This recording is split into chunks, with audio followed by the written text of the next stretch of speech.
Hello bachcho, let's see this question. The question says abscisic acid controls cell division, leaf fall and dormancy, shoot elongation, cell elongation and wall formation. So इस question में हमसे पूछा गया है कि abscisic acid क्या control करता है इन चारों गिवन ऑप्शंस में से. So the key concept for this question is abscisic acid. हमें पता होना चाहिए कि एब्सिसिक एसिड का क्या फंक्शन होता है प्लांट में. So abscisic acid is a plant hormone which plays a very significant role in stress response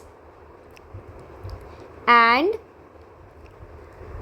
in developmental processes. So abscisic acid का बहुत इंपॉर्टेंट रोल होता है, एक तो स्ट्रेस रिस्पॉन्स में, दूसरा डेवलपमेंटल प्रोसेस में, and it is primarily involved in regulating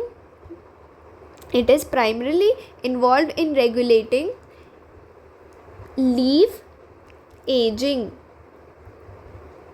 that is leaf senescence and abscission of the leaf and leaf abscission, that is falling off leaf. तो लीफ के senescence and abscission में कौन involve होता है हमारा abscisic acid. It regulates ageing और falling off leaf from the plant. ये हो गया हमारा इसका प्राइमरी फंक्शन. एंड इट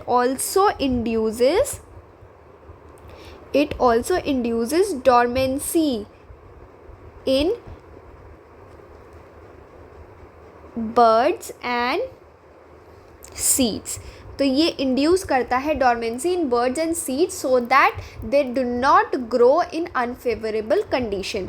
ये इंड्यूस क्यों करता है डॉर्मेंसी? ताकि सीड्स का ग्रोथ अनफेवरेबल कंडीशन में ना हो. तो एब्सिसिक एसिड के हमें फंक्शन समझ में आ गए. क्या है? पहला स्ट्रेस रिस्पॉन्स, दूसरा developmental process, third is regulating leaf ageing and leaf abscission, and third is inducing dormancy. तो abscisic acid controls, that is option B, leaf fall and dormancy.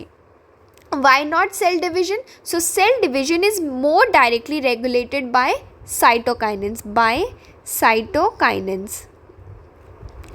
Then we have shoot elongation. Shoot elongation is primarily influenced by gibberellins.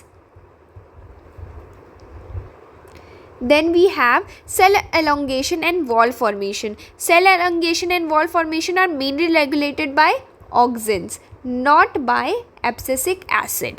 So the final answer for this question is option B, that is leaf fall and dormancy. Abscisic acid controls leaf fall and dormancy. I hope you understood it. Best of luck.